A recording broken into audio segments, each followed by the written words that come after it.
Hello, Algebra 2 Trig students. Mrs. Leopold here for Unit 6, Parent and Piecewise Functions, Lesson 2, Absolute Value Functions. This lesson appears to be a little shorter, but don't underestimate it. It's a little tricky. There's still a lot of information that you need to digest and absorb, and so make sure if this video isn't enough, then go see your teacher and make sure you ask lots of questions. But our main focus this entire lesson will be about absolute value functions. And remember, hopefully in your brain you're like, oh yeah, that's the v. So it is the function that looks like a v. So warm-up exercise, you can go ahead and try to do this on your own, or you can do it with me. So it says, consider the function f of x equals the absolute value of 2x minus 8 and then minus 5. Use what you know about reflections, dilations, and translations to sketch this graph. Okay, well, if I'm focusing on what I know about reflections and dilations and translations, then I'm going to try to rewrite this to help me so I can see where my vertex is, look at my vertical or horizontal dilations. So notice this x has a 2 in front of it. That's not helpful. I need to factor that out so I can actually see what my horizontal dilation is. So when I factor out my 2, I get x minus 4. And so now I can see that my vertex is going to be h comma k. That's my vertex. And that point will be 4, negative 5. So now I'm going to go to the right 4, down 5. The next part is interesting. You can either consider this a horizontal a horizontal dilation, right? So you could deal with the horizontal dilation. The horizontal dilation, remember, you do the opposite. So the opposite means that we used to go right 1 up 1, right 2 up 2, right 3 up 3. We would just go up by a factor of 1 or left like this. But the horizontal dilation says that instead of that, we're going to go up half that distance. So we go we're going to go to the right half the distance. So we're going to go to the right one and then, right half up 1 unit, right 1 up 2 units. That's a little confusing, and I've just kind of bobbled it up a little bit here and there. So what we could do to make our lives easier is we could take that 2, because I think vertical dilations are always a bit easier, but we could take that 2 and we could go ahead and move it on the outside of that absolute value. Remember, anytime we multiply on the inside of the absolute value or whatever number we're going to get, it's going to be positive. So I'm going to take that 2, I'm going to put it on the outside, and so I would have 2 times the quantity of x minus 4 and then minus 5. So now this is a vertical dilation, and your vertical dilation means we're going to stretch twice as high. And so also in your absolute value, remember that when you have it in this standard form, this a value is associated with your slope or the vertical dilation. So we call it the vertical dilation, or we call it the slope. Now the slope is only good for the right-hand side of the equation from that vertex point. So if its slope is 2, well, I'm going to put that 2 over 1. So I'm going to go up 2 to the right 1, up 2 to the right 1, up 2 to the right 1. That is what 1/2 of my absolute value graph will look like. The other half is just we reflect it over the vertical line that goes to the vertex. And so my other half, I'm just going to follow that same pattern. And so this is what the left-hand side of your absolute value graph looks like. Now, the next part says, use your graph to solve this equation. So this is saying, when will this equation that I just graphed equal 3? So I'm going to go through here at 3, and hopefully you can see we would have followed that same pattern. So what are the values of x? Well, one of the values is 0, and the other value is 6, 7, 8 is 8. So when will it have a y value of 3? It'll have a y value of 3 when x is equal to 0 and when x is equal to 8. And we used our graph. Now, One of the goals for this particular unit is going to be to actually know how to solve this algebraically, because you're not going to want to draw a graph to find those answers. So soon we're going to find out how to solve this algebraically. So solving absolute value equations. It says when solving absolute value equations, we have to find all points of intersection. Depending on the function, there could be two solutions like here and here. There could be one solution because it's just the tip of where it's intersecting is where the vertex is, or there could be no solutions because the graph is above whatever y value we're trying to make it become. So remember that when you have an absolute value graph and you're trying to set it equal to some y value, you could potentially have two solutions, right? This is the y value, where you could have one solution because it goes to the vertex of the absolute value, or your absolute value never intersects because it's above, or it's below and opening downward, right? So we could have two solutions, one solution, or no solutions. Now, this is obvious. It says it's more obvious when seen graphically, like we just did on that warm-up example, but now we're going to take that warm-up example and we're going to figure out how to solve algebraically. So the first thing you want to do is you want to isolate your absolute value. So how do I isolate this absolute value? Well, I move the -5 to the other side by adding 5 to each side. So when I add 5 to 3, I get 8. So now I have an absolute value of 2x minus 8 is equal to 8. Remember, we said that the absolute value symbols are talking about the distance from 0 on a number line. And we're either going to go to the right-hand side of the 0 to get a distance, or we're going to go to the left-hand side to find the distance. The right is a positive direction, and left is a negative direction. So what we need to do is we need to take this value that's within the absolute value, that's 2x minus 8, and set it equal to 8. Or we need to take the opposite, so we need to go in the opposite direction. So we're going to take the negative of that value and set it equal to 8. So again, we have the positive direction, so I just took whatever that value was inside and just put a plus sign in front of it, which means nothing changes. It's just 2x minus 8 equals 8. Or if I want to go in the negative direction, then I had to put a negative sign in front because that's switching the direction from the 0 so that we have our two answers. And from here, we just simply solve. So we would get one solution of 8, and now I could divide each side by -1. So I get 2x minus 8 equals -8. So 2x equals 0. Therefore, x equals 0 is my other option. Or I could have distributed, right? I could have distributed the negative to get this, subtracted 8 from both sides, and so I still would have gotten 0. So that is how we solve it algebraically. Again, this is going to be very important. You write it how you see it right here, whatever this was, and then you take the opposite because you're going in the opposite direction from 0. So the positive direction and then the negative direction, or the right and to the left. So let's try it. It says solve the following absolute value equations algebraically. Check your answers with a graph. So if you want to check your answers at the end with a graph, you can. So you've seen me demonstrate one. You could pause now and try this one on your own, or you can follow along with me. Okay, step number 1 is to isolate your absolute value. So the first thing I'm going to do is move my -6 to the other side to make that a +6. Then I want to put the 3/2 on the other side. I'm dividing by 3/2, right? But if I divide by 3/2, 6 divided by 3/2 is the same as multiplying by 2/3. So you could have just said, well, I'm multiplying by 2/3 to cancel, or I'm multiplying by 2/3. So that's another way of thinking about it, is to multiply each side by 2/3. So now what do I end up with? I have the absolute value of x minus 1 equals, well, what is 6 times 2/3? Hopefully you're saying, okay, well, 3 goes into 6 2 times, and 2 times 2 is 4.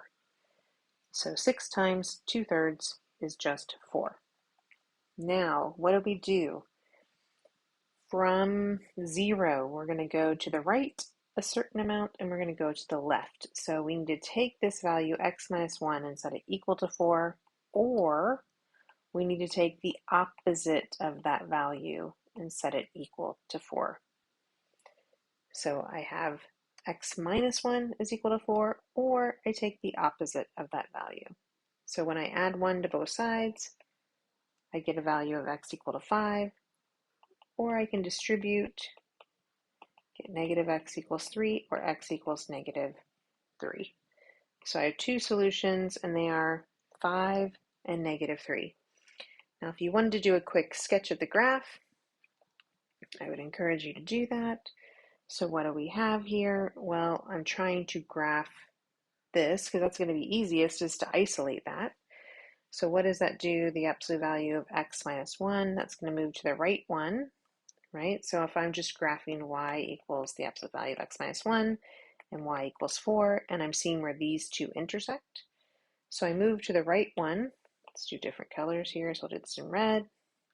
And I would go right 1, up 1, right 2, up 2, etc. Or left 1, up 1, left 2, up 2. So that's my absolute value. And then I could go up to 1, 2, 3, 4 and find out where it intersected. So it's going to intersect at 5 and it's going to intersect at negative 3. So yes, our work is actually correct. You could also say to yourself, oh, this is the number 1. I shifted to the right one. Now I want to distance 4 units away. Well, 4 units away is going to take us to 5, or 4 units away is going to take us to negative 3. I went in the positive direction, which was this right here, or I went in the negative direction, which is why I have my negative, which is why I got negative 3. So hopefully all those things should make sense. They should connect.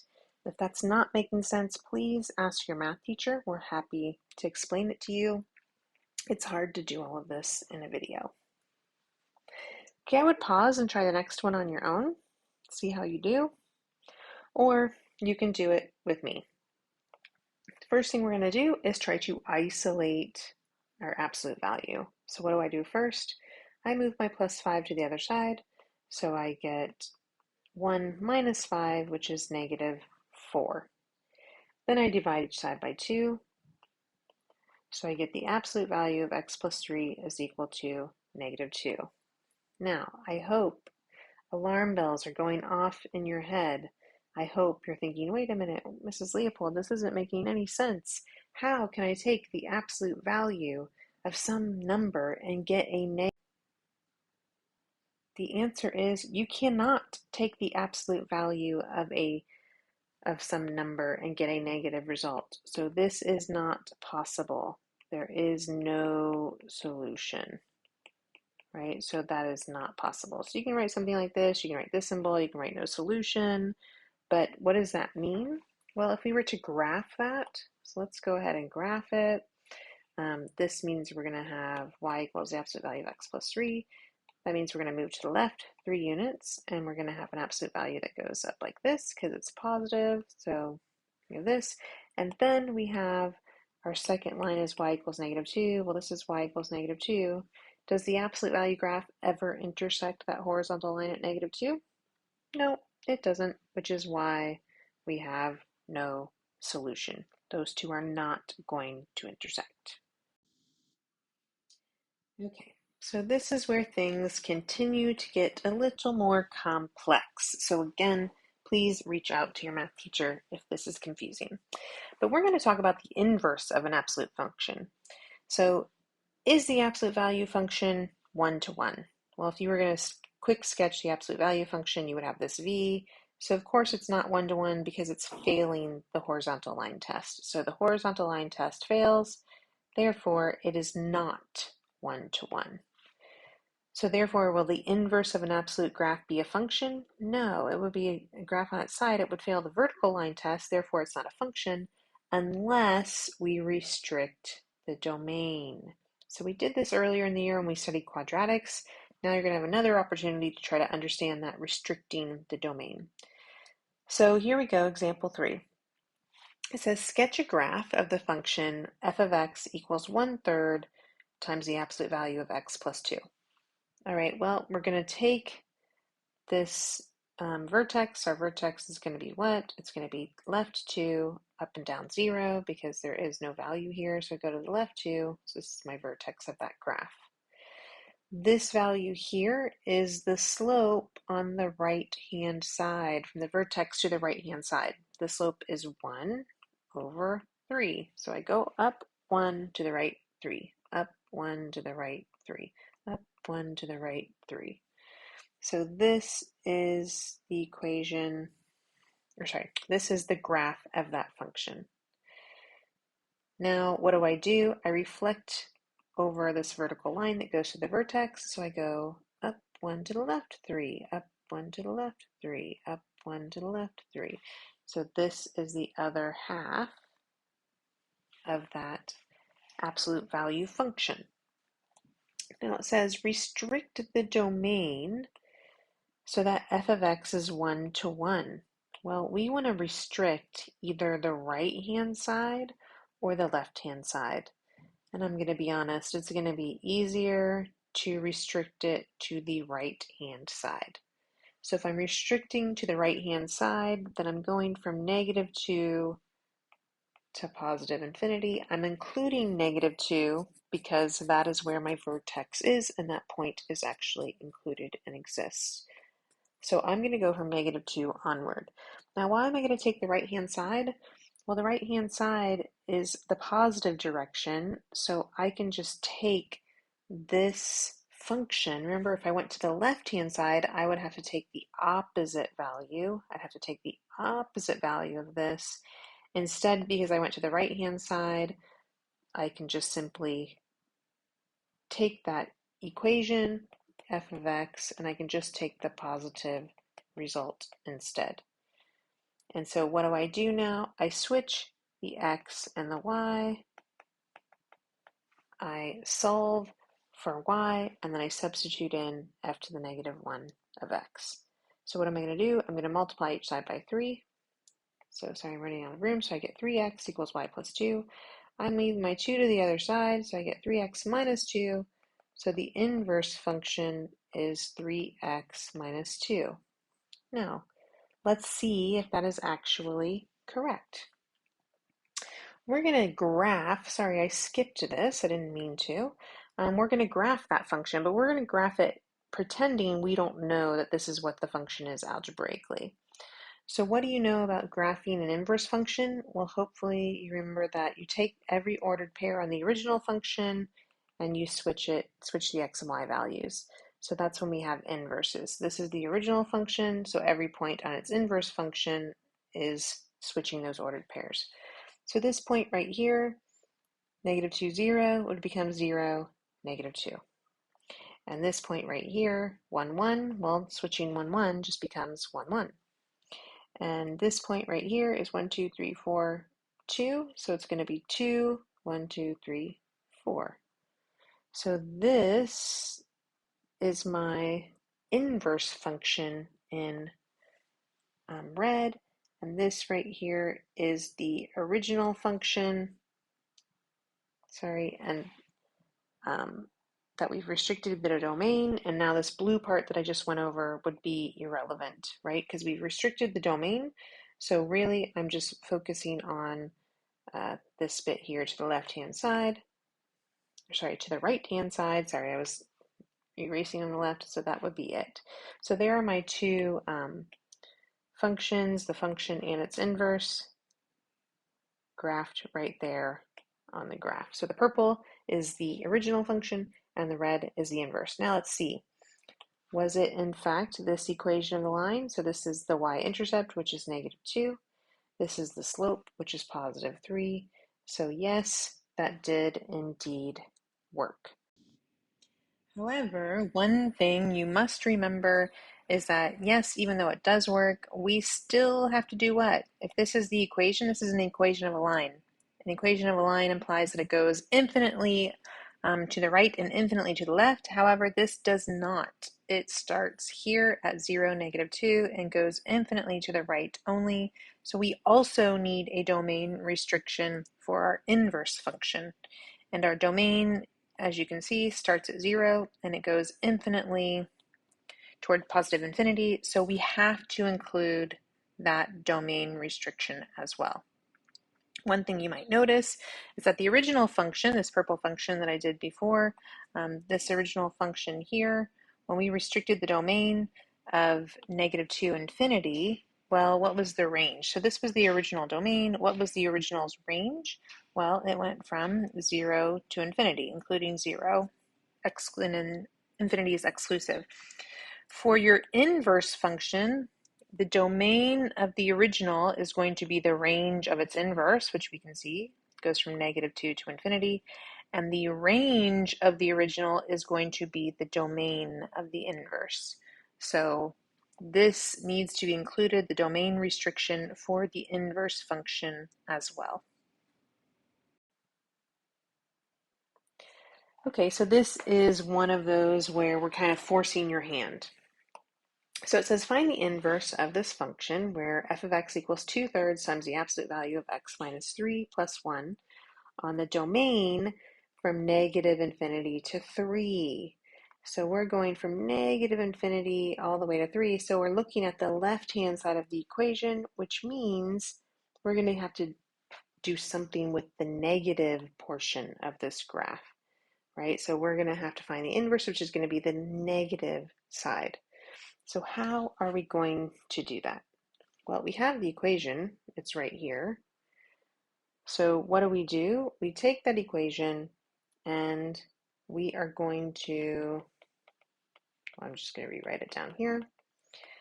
I have to take the opposite of that equation, right? So I'm going to take either, this is going to have a plus or a minus sign in front of it. So I'm going to take the negative side because that would give me the domain from -infinity to 3. So I'm going to have switch my x and y, but now I have to put the negative in front of the 2/3 because I'm talking about the left-hand side. And once you do that, the rest is going to be the same. So again, you're making a choice. Is it plus or minus? Because when you graph whatever the absolute value is, you have the right-hand side, which is the positive slope, or you have the left-hand side, which is the negative slope. And so I want the left-hand side, so I want the negative slope. So now we go ahead and solve. You can treat this absolute value now as just a parentheses. It doesn't really impact it because we already made our choice. So we don't even need to make the absolute value sign anymore. We can just make parentheses. So now what do? I multiply each side by the reciprocal, right? So that's how I get rid of it. So I multiply by -3/2, so that cancels. So I have -3/2 times the quantity of x minus 1 equals y minus 3. My last step, as you know, I love to do the combo finish. So replace y with f to the -1 of x and move the -3 to the other side. So this would be my final, or would it be the final equation? Actually, it's not. We're missing something. So let's kind of figure out why. So here, if we look at the original function was this absolute value. We would go to the right 3, up 1. So here we have it. We are only taking the left-hand side due to this domain restriction. So I'm only going to go from -infinity to 3. I'm not worried about the slope. Yes, I'm just sketching it. So that's the graph. So now if I were to graph this function down here, okay, so this is how I'm going to graph. This is an equation of a line, I hope you realize here. There's no absolute value symbol, there's no squares, there's no cubes, there's no cube roots, no square roots. It's just an equation of a line. But what I can do with this equation of a line is I can still think of it as in terms of a vertex, right, h and k. So I go right 1, up 3, And then because it's a negative slope, I'm going to go down 3, 1, 2, 3, right 2, and so this is how that equation of a line would look. Or would it? So why did I go down instead of up, and is that actually the correct answer? So remember, inverses have to be reflected over this line, y equals x. And I would say yes, the graph I drew, the blue graph and the sketch of the blue function and the sketch of the red function, they are reflective over that line y equals x. And so yes, I would say this is the proper direction. It was supposed to go down to the right. But then that means we can't say the domain is all real numbers. We actually have to restrict the domain here for this one. So it is essential that for this question, you restrict the domain. Well, where is the domain starting? It's starting at 1, and it is going onward to infinity. So 1, sorry, should be inclusive, so I have the hook in there, and it is going onward to infinity. This has to be included in your inverse notation, right? So not only is it the equation, negative 3 halves x minus 1 plus 3, but you must have this domain restriction. Again, it's a little tricky. You're going to need some time to digest it, absorb it, and then come back and ask questions, or ask questions anytime, whenever you get an opportunity. All right, use function composition to verify if the following are inverses of each other or not. So remember, function composition says if f of g of x equals g of f of x equals x, then they are inverses of each other. So we need to take this function and substitute it in here and see if it equals x, and then we need to take this entire function and substitute it in here and see if that makes it equal to x, and if that is true in both cases, then these are inverses of each other. Now please notice this is going to positive infinity, so when I input this function into g of x, I'm only going to take the positive side, or the right-hand side. So I'm going to put a plus 1/2, then ignore the absolute values, make them parentheses. And then this is associated with the proper side, so you're not having to worry about the positive or negative. You can just insert the 2x plus 5. So go ahead and pause and try this algebra on your own and see how you do. Okay, hopefully you saw that these two functions are indeed inverses of each other. When I substituted in g of x and for the x of f of x, that was pretty straightforward, and I just got x as my final answer.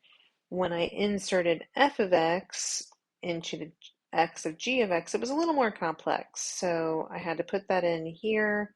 Then I distributed 1/2 times x, 1/2 times 1 to get 1/2 x plus 1/2 minus 3.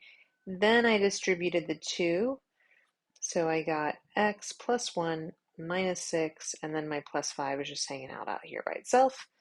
And so plus 1 minus 6 plus 5 cancel each other out, so I got x again. So because you have to make this statement, because f of g of x equals g of f of x equals x, then the two functions are indeed inverses of each other. So now, our last little bit is about the absolute value of an entire function. So what happens when we put an entire function or ask you to take the absolute value of an entire function, right? So that's different. So of an entire function. Well, if we gave you this function here on the left-hand side, we're eventually going to start studying piecewise functions. And this function on the left-hand side here, f of x, is a piecewise function. You have a couple of different things going on. We have a line segment here, a different line segment, another line segment, and a fourth line segment. So here are some ordered pairs. When I plug in these x values, I would get these y values. But if I take the absolute value of that entire function, now notice I'm not giving you what that function is algebraically, I'm just giving you ordered pairs, and we wouldn't even give you this table. But if you were taking the absolute value, that means every y value would have to be a positive result.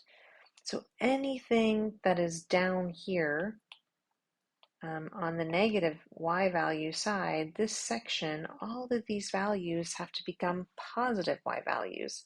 So they have to pop up here to the positive side. So every y value needs to be in the positive side because I have these absolute value symbols right here. So what am I going to do? Well, I'm going to keep this section. This is going through 4, so I have 4. I go up to here's 7. It looks like 7, 7, or 7, sorry, 4. And then I go out to 10. So this section, we're all positive y values, so that's going to stay the same. And then this section over here, right, it looks like it goes through negative 7, 0. And then it's going to go up here to 10 at 4. Is it 4? No, it's 5. Sorry, so that's the section equivalent over here. And so then what happens to the blue section? Well, it has to pretty much reflect over the y-axis, right? All of those need to become positive y values. So this little straight section is going to be important. We're going from negative 4 to 0, and those y values were negative 5, so now all those y values are going to be positive 5. And then I'm just going to connect here and connect here. So basically I took this section right here and I reflected it up over the y-axis so that every y value would be positive. So at 0 it's going to be positive 5, at negative 4 it's going to be positive 5. So all of these values are positive, everything else stays the same, but at 0 I went up positive 5, and at negative 4 I went up positive 5. And all those y values in between have to stay positive. So that's what your graph would look like. So not difficult, right? Just knowing that all of your y values have to be positive, so I'm just reflecting it over, any negative value has to be reflected over the x-axis. So what can you conclude about the f of x and the absolute value? And I've just said it many, many, many times, and that is reflecting over the x-axis, and all of your y values will now become positive y values. So go ahead and try this one on your own. I would pause and then check back with me when you're done. So are these what your two graphs look like? So I took the original one, right? I sketched it, has a vertex at 2, negative 4. There's no stretch values, so it's just 1 to 1, 2 to 4, 1 to 1, 2 to 4. So this is what my original graph looked like. But now, of course, I have to take this red section down here, and I need to reflect it over the x-axis. All these y values are negative, and I need to make them positive because I'm taking the absolute value of that function. So now every single y value is indeed positive, and that's exactly what we want. And so this would be the sketch of the absolute value of f of x. Hope this helps. Again, there's a lot to kind of understand and learn today, so please ask us math teachers if you have any questions. Bye.